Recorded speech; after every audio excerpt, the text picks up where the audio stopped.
Et par rapport aux deux questions importantes qui ont été posées par certains journalistes, d'abord, le mouvement « Trop c'est trop ». Mais « Trop c'est trop » là, on est déjà dedans. C'est pas une affaire de... C'est pas seulement une affaire de Gbagbo Laurent. On a commencé ça il y a longtemps. Et notre rencontre d'aujourd'hui, c'est parce que c'est trop, c'est trop. Donc, il ne faut pas regarder si c'est Gbagbo qui a lancé le mot d'ordre, si c'est PPACI, si c'est ceci, c'est cela. C'est trop pour tous les Ivoiriens. Voilà. Et donc, chaque fois qu'une organisation va lancer un mot d'ordre dans ce contexte, nous sommes tous concernés. Que ce soit le PDCI seul, le COGEB seul, MGCI seul, que ce soit dans le cadre de la CAP, nous sommes concernés. Parce que nous sommes tous conscients que trop, c'est trop. Donc, trop, c'est trop, là, c'est un mot d'ordre national.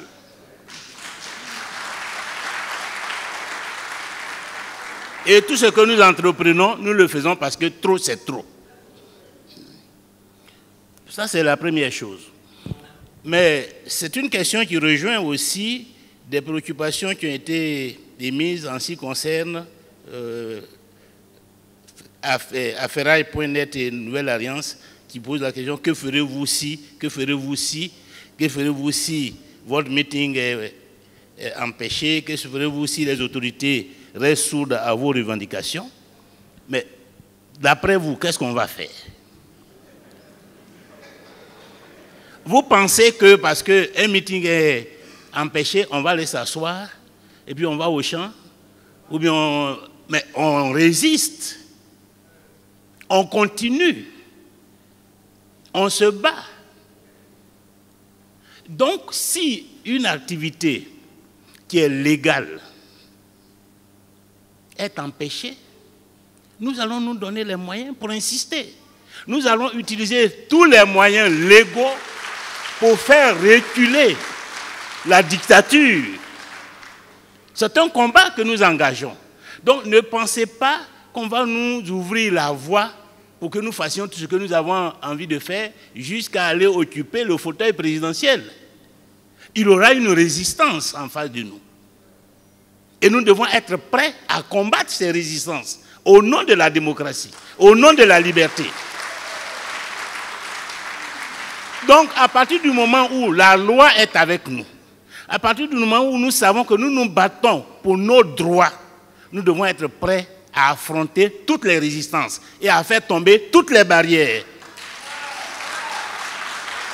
Parce que ce combat, nous l'inscrivons dans le cadre de l'élection, mais c'est le combat pour la démocratie, pour la liberté en Côte d'Ivoire. D'abord, le combat que nous devons mener pour que demain nos enfants n'aient plus à mener ce combat, n'aient plus à faire ce genre de réunions parce qu'on a exclu X ou Y de la liste électorale, parce qu'il y a une liste électorale qui est une fabrication de nos adversaires politiques, etc., etc. C'est un combat que nous menons depuis presque 30 ans, mais aujourd'hui, nous nous rendons compte que le combat n'est pas achevé. De toute façon, le combat pour la liberté, elle est permanente. Donc, il faut que chacun s'apprête. Ne pensez pas que le combat que nous allons mener là, si nous voulons atteindre l'objectif, que ça va être un combat facile, simple. Nous aurons à affronter des difficultés. Et c'est nous, l'élite, la direction du mouvement là, c'est nous que les Ivoiriens regardent. Parce que les Ivoiriens, les militants de base, ils sont prêts. Ils le démontrent chaque fois qu'on les appelle à des meetings. Mais est-ce que les leaders politiques là, ils sont prêts? Est-ce qu'ils sont prêts à libérer la Côte d'Ivoire? C'est de ça qu'il s'agit.